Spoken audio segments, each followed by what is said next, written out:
We are joined this evening by the filmmakers of the wonderful documentary Boys State, which I hope everybody just had a chance to finish watching. We have Amanda McBaine and Jesse Moss here. We also have Patrick Bresnan, who was one of the camera operators on the film, who's here. Patrick, if you want to give a little wave. And surprise this morning is that we were able to land one of the stars of the movie, Steven Garza, who is also with us. Welcome, Steven, and we will have questions for all of these guys. I think we've got about a half an hour with this crew, so we'll go ahead and kick things off. Wanted to ask Patrick, actually Jesse and Amanda first, when you're making a documentary about an event, you are really putting your eggs into one basket and assuming you'll find great characters and great stories, and somehow sort of an American Legion event is kind of a dry cover for the drama that we get in this movie. So I wanted you guys to talk about how you knew that Boys State would be this incredible dramatic story, and if you knew. Well, first, we found incredible young men. I mean, we didn't know what the event would be like. I was actually really scary. It was hard to kind of figure out what did Boys State actually look like, what happened. We read some documents online, we looked at some Instagram photographs, but it was kind of a mystery. So it was a little bit of a leap off a cliff, but we knew we had to find exceptional young men to follow through this experience. That was kind of how we pitched it to the Legion. And so we went down to Texas we spent quite a bit of time, 20 days of production, actually 3 times as much production to cast the film as to actually shoot the film. So over about 3 months, we dragged our kids down there over spring break, and we kind of went all over to meet some of the kids who'd been selected for the program.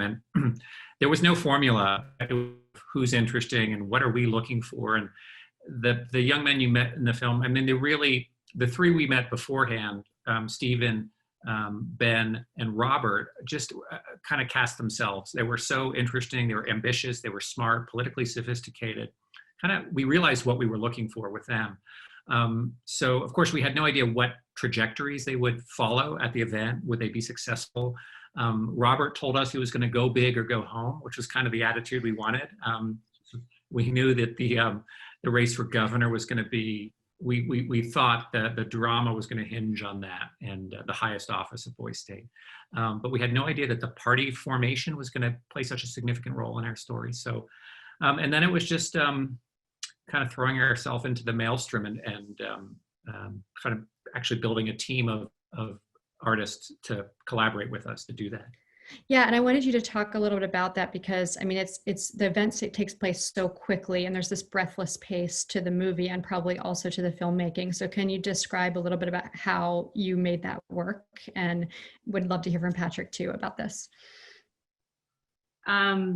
Yeah, this was unlike any project Jesse and I have done before. We worked together for a long time on many films where it's just the 2 of us and maybe an editor. And anyway, Jesse shoots a lot of his own films. So over a long period of time, this one was going to be a very big crew. It ended up being 28 people, I think, in total. And we knew we had to capture, as you say, in 1 week. And that is terrifying on some level because you can't have a pickup shoot on something like this if event exists in one period of time and either you get it or you don't. And so we had a certain confidence going in because we found these kids that we were fascinated by, and we knew that they would to some degree carry us through. And we knew that we had found an extraordinary group of cinematographers. So Patrick was one of them, and so was Torsten Tilo out of New York, who Jesse's worked with a bunch. He's a fantastic cinema verite documentary filmmaker himself, and he brought with him a group of other incredible camera folks out of New York who just have done a ton of verite work, and their skills are, unmatched, but they're also poets in and of themselves. So we could really put them together with one of the characters in our film and kind of release ourselves on a little bit from being there every moment. And that, takes a moment for someone like Jesse, who's so used to being that one guy, but in the end, that kind of collaboration is what this was about. Still, though, with all of that pre-production and all of that confidence, it's documentary. And so you have all this pre-production like you were filming a fiction film, you know, on that kind of a set. You have these set pieces you know are going to happen. You have your fantastic crew. You have your fantastic cast. But then it's documentary, so everything is chaos and nothing is predictable. And you have characters you don't meet yet. We didn't have Renee cast. When he gives that speech, you meet him in the film the way we met him. He just brings it, and we're like, you're in our movie right now. This is it. We can't, I mean, we've been waiting for you. It was a moment of recognition for us, and think, you know, he was game, so that's good. So we were like a tiny prop plane going through a hurricane a little bit. And, you know, we had the right, anyway, we somehow made it through. And that's partly luck and partly working with a lot of really experienced people. And I mean, including us, you know, this is not our first film, and I'm really glad it wasn't, because we needed to bring all of our skills that we've amassed over the years. So. Yeah, I wanted Patrick to comment on this too, from the camera operator's perspective, and then I've got some questions that we'll bring up from the chat. Yeah, I think I was very lucky. Both Jesse and Amanda have been big supporters of our work as mentors, and Jesse called me, and he loved my still photography, and he wanted someone to just roam the events and capture all of the random things that were happening. And so I had a lot of freedom just to be like a liaison, going between all the crews and just capturing random things and kids passing through the campus. And yeah, it was totally surreal. I mean, as someone who went to UT, we finished the semester in May, and we can't wait to get out of there, and to see like 1,000 young boys take over the campus is totally insane. Yeah, it was a magical experience. And Jesse sent us the call sheets, and they were 14-hour days. I mean, and Jesse and Amanda worked, you know, 18-hour days. I mean, it was truly remarkable to see this come together. So first question from the chat, and it sort of dovetails with something I wanted to ask, which is how did the film taking place, or the filming taking place at the event, affects the candidates themselves as they were going through it? So would love to hear that from Steven, or anything else you guys observed. And Jesse and Amanda, how well were you able to observe the story while you were in it filming? Did you have a sense that you knew what was going on, or what the outcomes would be? Well, Steven, do you want to speak to your relationship to the camera, I guess, and to having us in the room and your journey, what that was like? Yeah, can y'all hear me okay? Yeah. Okay, awesome. All right, well, big shout out to the Austin Film Society for putting this on. I wish I could be with all of you guys in person, but thank you for watching. It's the process of going from never having a camera on you to always having a camera on you. At least for a whole week, my schedule at Boise would be to wake up to shower at 6:30, and by 7 have a microphone put on me and a camera crew follow me from 7 a.m. to almost midnight some days. And so the role that the camera played, I'm not sure what effect it has. It has some effect, but what that effect is, we have no idea. We do all feel that things would have probably have gone exactly the same as they did with or without a camera crew on us, because we don't believe the camera crews kind of influenced the elections by any way. You know, for example, I struggled to get on the ballot with a camera crew on me. I didn't make it onto the ballot for the governor race until about an hour before they were due. Robert has a camera on him, ends up losing the runoff.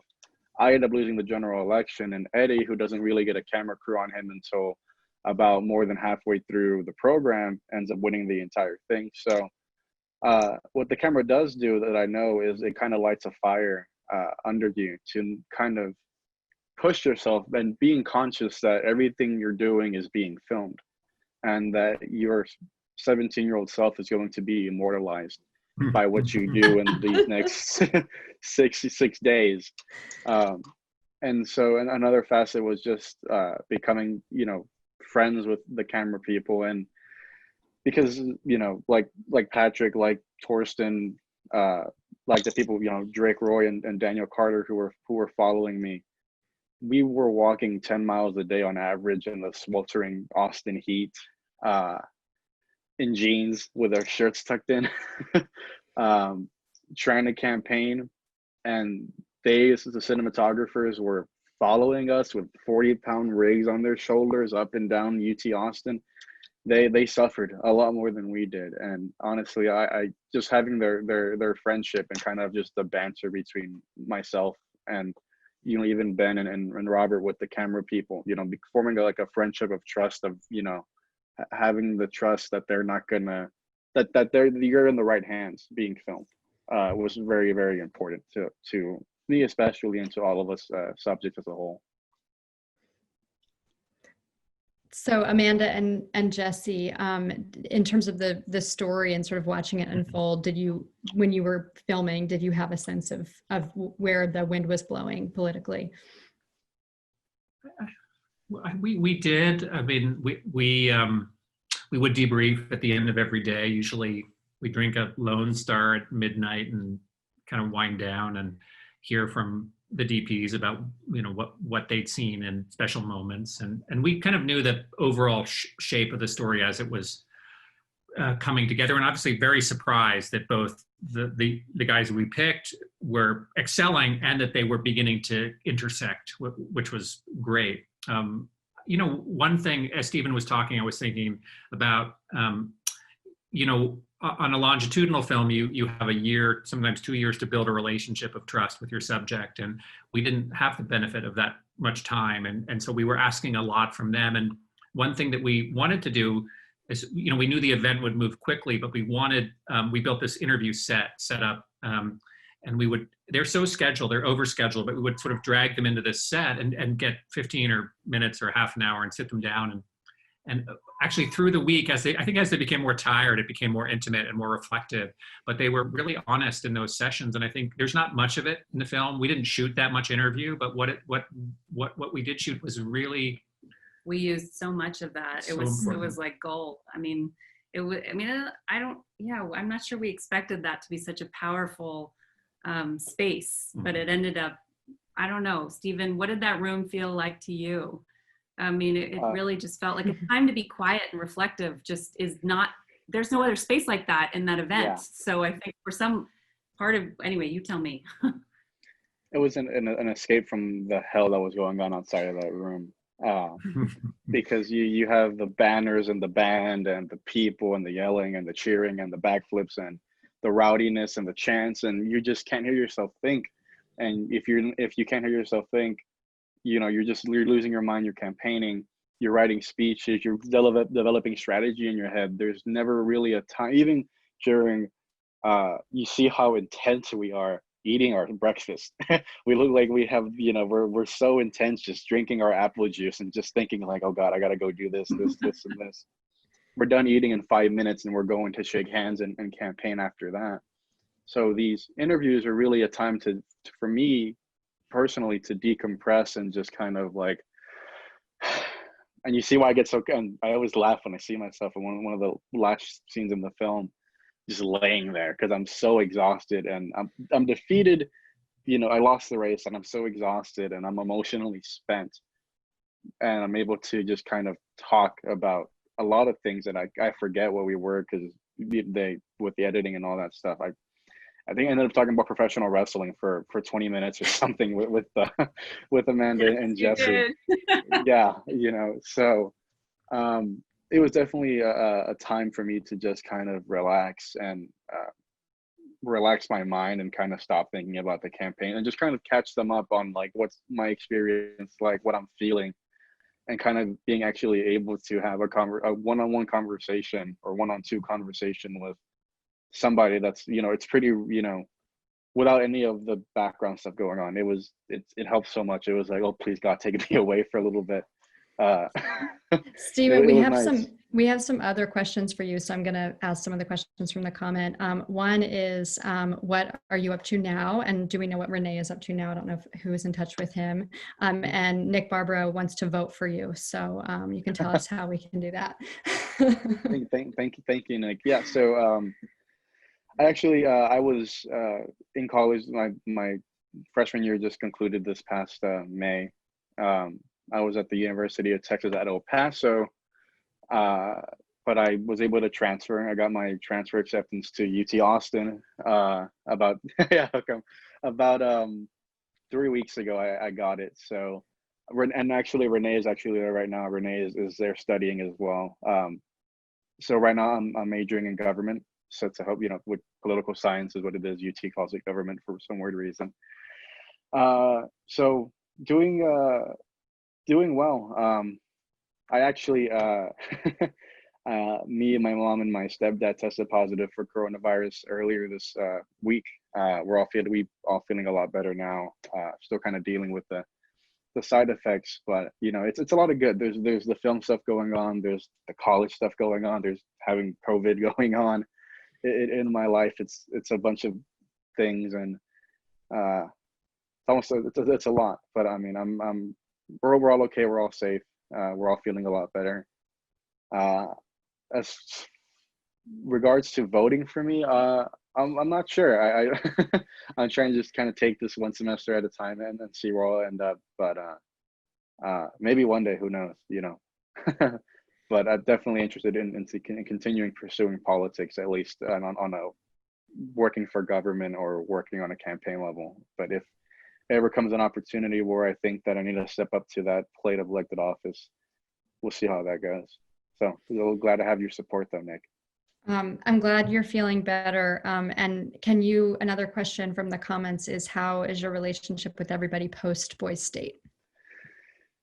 Good. Yeah, we're all we've been doing a lot of events for the film. We had a pretty intense Iron Man press day a few days ago with all of us, and it's a little moments of just us bantering with each other. So really, after Boys State happened, a lot of people were still very much mad at each other. I didn't speak to Eddie for a year after that. And then I didn't speak to Ben for a year and a half after that. So the feeling is still there. I didn't speak to from when Boys State, because I met Ben really once in the film. I'm kind of in the background. We're in the same room together in a few scenes, but we're never really talking. I met him once at Boys State 2018, June 2018, and I didn't speak to him again until January 2020. So, but instantly buried the hatchet. Me and Eddie met a year later at Boys State again. I went back as a counselor. We buried the hatchet real quickly. And then immediately with Ben, we actually have a lot of things in common, you know, actually just sitting down and talking to each other. We both love The West Wing. He was still in the process of watching it when at Sundance, and we both are huge Star Wars fans, so we bond over that. And then we talked a lot about politics, and him and Ben and Renee, you know, buried the hatchet too, but had some pretty heated conversations about different things that Amanda was witness to. But then also just we were talking about, you know, like the worst and best presidents and why, and just a bunch of very nerdy things that we were talking about at the premiere. It was a fun weekend, and you know, we really wish that we were all kind of together doing this, you know, having this journey together in person, but we're making the best out of it. So I'm proud to call every one of them my friend. Do you think folks' opinions have changed about sort of what went down towards the end there of the gubernatorial race? Do they both still sort of stand as strongly with their position of how that was kind of foul play, or, you know, what went down with Renee and with Ben? Yeah, so what I hope that people realize is that, I mean, you know, Robert just turned 20 a few days ago. I'm turning 20 this year. You know, we were 17 when that was filmed, and that you know, in your teenage years, that gap between 17 and 20, it's a lot of room for growth and experience. And I'm definitely a different person than I was in Boys State. I still kind of have the same morals and values that I had then, but I'm a lot like wiser with age and like, world experience and real life experience, kind of getting ready to go into the world. So yeah, upon reflection, Ben, at least, there are some things he looks back onto and maybe that he shouldn't have done, or that he kind of regrets, or that he may have been embarrassed of. And there's some things that he thinks actually, I actually think that was justified, what happened. This is what I actually believe. Renee contemplates, what could have been done differently. Should have been more aggressive, should have he gone to that level.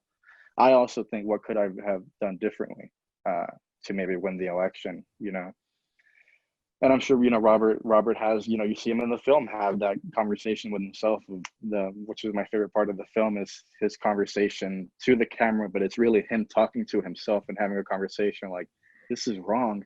And I know it's wrong, but it, like, I absolutely adore that. And Robert's actually heading back to military training for West Point tomorrow. So we'll be missing him, but he'll be back. We've grown a lot. It's been 2 years since it was filmed, and we're all friends. Everybody considers each other a friend, and we've been spending a lot of time together recently. So yeah, a lot of our attitudes have changed. Who we were in 2018 is not necessarily reflective of the men we are in 2020. So, how does your memory of the event match up with the film? There was so much craziness that didn't get was captured, but for editing reasons, like the LSD guy that is, was when I think about our boy State, I think about him a lot, and he's not in the film. There was this kid there that was advocating for the legalization of LSD, and it honestly, like, he should have ran for governor. He would have won. It took the entire program by storm. He was in the 5-hour cut, I think, but he didn't make it to the cut. Yeah, he was. He actually goes to UT as well. I'm friends with him, Brock. And I photographed him with my iPhone. Am I able to send a photo of him to the group? Send it to Austin. Maybe he can put it up on screen for us. He was doing this whole sign of like legalizing it, and all the kids were doing it, and we actually got in trouble because of that with the people there. But it's fuzzy, like I've seen the film a couple of times now, and every time I watch it, I kind of remember something that happened.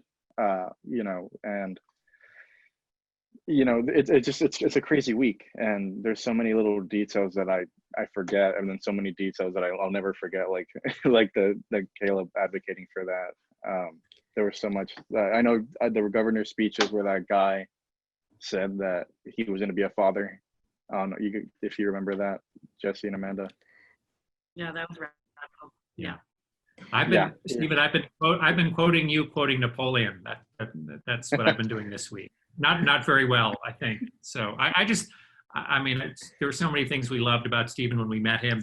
He really stood out, but quietly. And when we met him at an orientation in Katy, Texas, and it was a table full of guys talking about politics, and clearly had some political aptitude, but we didn't know you could give a speech. And that was really the biggest surprise, I think, of the film experience, was to see you kind of step out on the stage and own it and connect with that audience in deep and profound ways. And I just think we were all in the room and our jaws hit the floor. And not only that you could connect with them, but they could connect with you.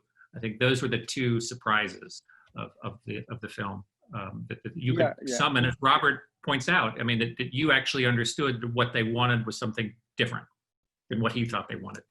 So, we walked out of this event with 41 terabytes. Oh, there's LSD guy. Hi. Yeah, there's LSD guy. Oh man, I'm a text him, but he talked about you. Yeah, we walked out. LSD guy was already. He was probably like 2 hours worth of material just in and of himself. So we had a copious amount to work with, and I think then the magic trick of any documentary is to, like, how do you whittle it down to the 2 hours or the 1.5 hours out of I don't know what the percentage is. It's tiny compared to what the vast see that's available. And I think for us, what's super important is trying to approximate the emotional experience that we had watching the event unfold, and trying to get the film to have and hold that same energy, meaning, and emotion, frankly, which was a big surprise. I cannot believe how emotional I was watching them. I saw more emotion than I expected when I went to go make a film about Boys State. And so, but to follow Steven's journey, to follow Ben's journey, to follow Renee, I think just to get that feeling we had, that was our goal. And that's hard. That took a long time. It took us a long time to edit this movie. It took about a year, even though it was so short. So yeah. So to answer the other, you do lose guys, like LSD guy gets gone. Sorry. Yeah. He did, however, win. I think he was running for the Supreme Court of Texas, and I believe that he did win a spot on the Supreme Court. So. So a few follow-up questions. We did answer the one about other compelling storylines, but in terms of sort of the American Legion and their relationship to this event and what you all observed in the making of it, Nick is asking if they realize that they're reinforcing partisanship, and did you feel that way, or was that your observation with the American Legion? And he says, are there any ways that this event could be organized to be less reinforcing of partisanship? And so wanted your thoughts on that. I think that's a really good question. And one actually that Ben brought up really quickly when he said that there's a limitation to the two-party system. You sort of immediately are asking for a kind of sports or tribal warfare. I think what motivated us to want to go make this film, right, is that we were, did I already talk about this? No. we like everybody were struggling to figure out, trying to make sense of the 2016 election, and also the incredible division and polarization in politics. And so to go to a space where right and left are forced to get in a room and hash it out face to face, unmediated by whatever social media, that was why we wanted to go. We knew it would be fraught, we knew it would be contentious, we knew it would be uncomfortable, and that was actually the idea. So it was important to us when we were casting the film to get a diverse range of voices in politics and their political leanings. But I think going in, I had some preconceived ideas that it would be a little bit Lord of the Fly-ish. And I think, as I was saying before, I was surprised actually by the degree of listening and empathy and kind of compromise and actually crying, again, that I saw, emotion that I saw, that kind of came up fairly quickly.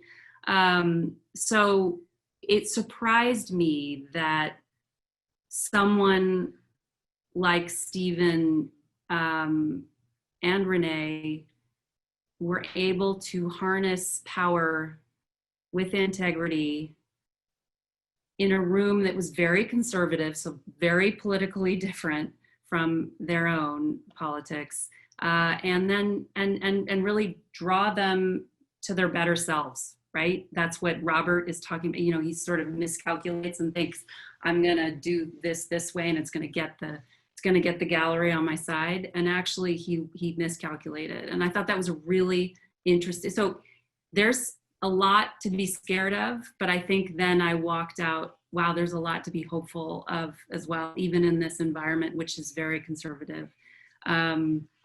You know, that's a lot of words, but that's generally. One thing that we learned, the guys who run the program are they're trying to change the program, I think, to reflect Texas today, its diversity in every way. And what we came to think about the program, and this is probably true of the Legion to some extent, it sort of has one foot in the 1950s and one foot in the 21st century. And it's an uneasy straddle, and it's kind of where the country is at as a whole too. So I think what interested us about Boy State is that it was a prism of the moment. And I think, is it a model for sort of future functioning government? I'm not sure, but I think it does, the healthy value of it for sure. And we can argue whether that two-party structure is actually reinforcing this partisanship, which is, I mean, that's not why we have paralysis. I think there are other complicated reasons, but I think what it does do at both Girl State and Boy State is it sort of makes real this idea that democracy shouldn't be a spectator sport, that you should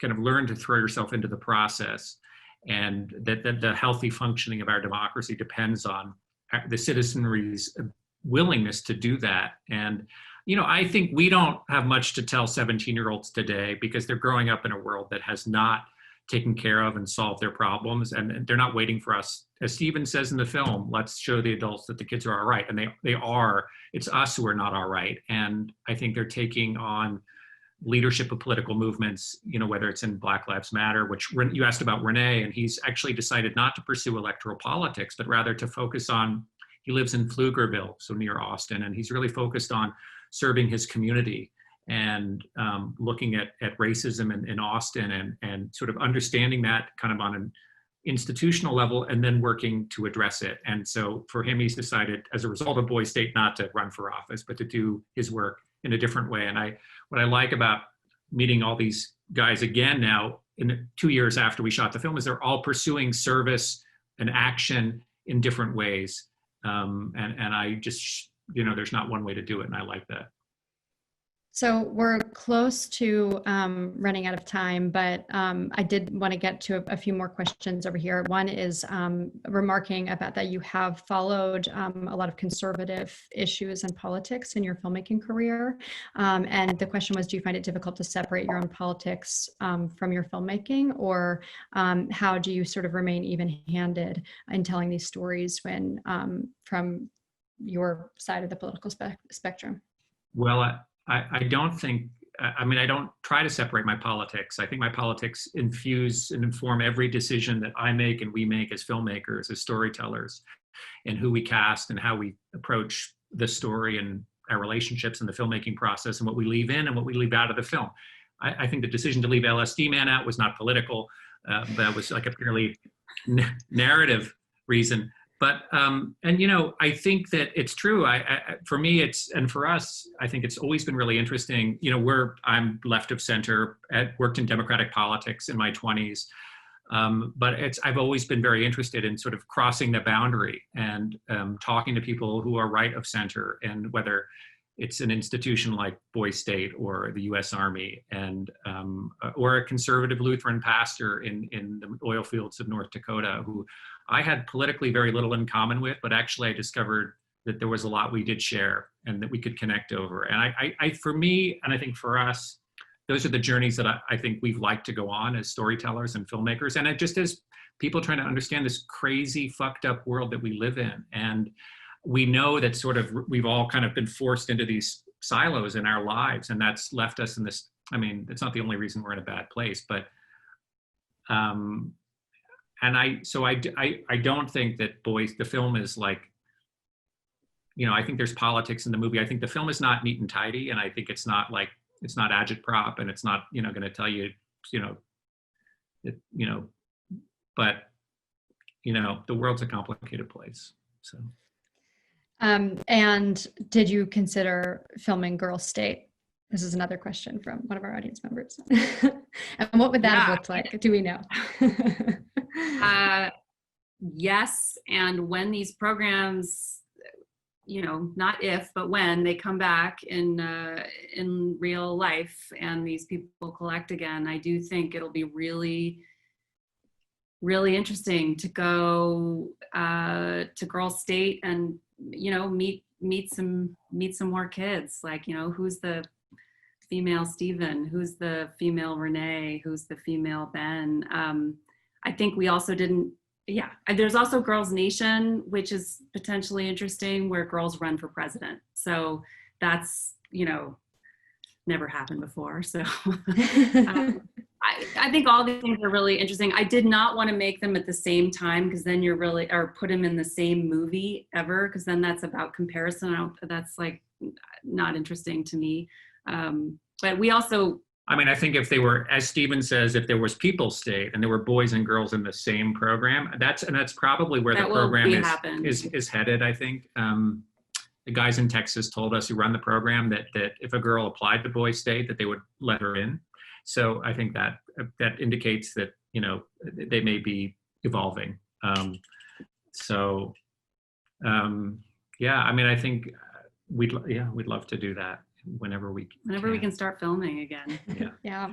I want to hear if Patrick, I would love to know if Patrick has any, resentments you're harboring or sort of strange. Do we? Have you? I don't know. I don't feel like we've gotten everything out of Patrick. Filmed the talent show. As one of the, real the great discoveries of Boys State, for sure. Yeah. I fell in love with the talent show, and I wanted to make a whole film about it. And the other camera people, I hate documentary. I just need to say that. I like photography and art. And the other camera people, when they got to the talent show, they wouldn't record because they only wanted to record the characters. And I was going crazy. Like, I was on stage with one hand waving to the camera people. You need to record this. You can't believe what's happening backstage. It's fucking insane. And so I kind of went into my own world shooting this film because I was so scared the other camera people could only focus on characters. But that's, I have to say that's the beauty of Jesse and Amanda, that they even put me on that set and trusted Patrick, me. I'm just reminded too that we dispatched you to the state capitol to film the Boys State legislature, where you went deep. You were tracking the debating and passage of legislation, and I remember you were you had become like an honorary member of Congress down there. I was at the state capitol recording future frat boys putting gum under tables and putting their feet on tables. It was amazing. I have to say the time I spent around Steven was so moving. The camera person who was with Steven formed a bond that, I don't even have with my own father. So I have to say Steven is a remarkable human being, and so is Renee. And a film like this is an enormous risk because Jesse and Amanda literally put their careers on the line to make this. You can come to Austin and shoot 18 hours a day for 6 days and have nothing.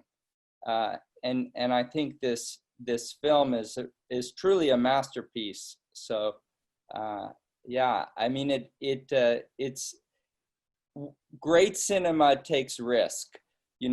Sitting someone in a chair who we already know their story, that's a horrifying filmmaking, but this is real cinema. So I really applaud Jesse and Amanda.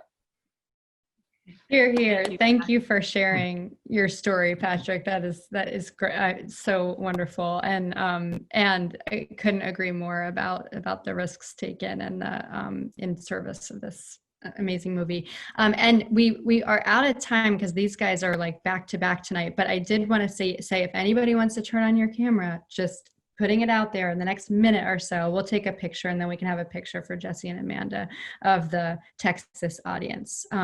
But thanks everybody for joining us. And if you want to leave on your camera for 1 minute and we'll scroll through and take a quick picture. And any parting words you guys have for us when the movie comes out next week. Yeah? August 14th. August 14th. August 14th, 2 weeks. Okay, thanks. So you get an early view. Yeah, and Steven, yes. Yeah. good luck at UT, Stephen.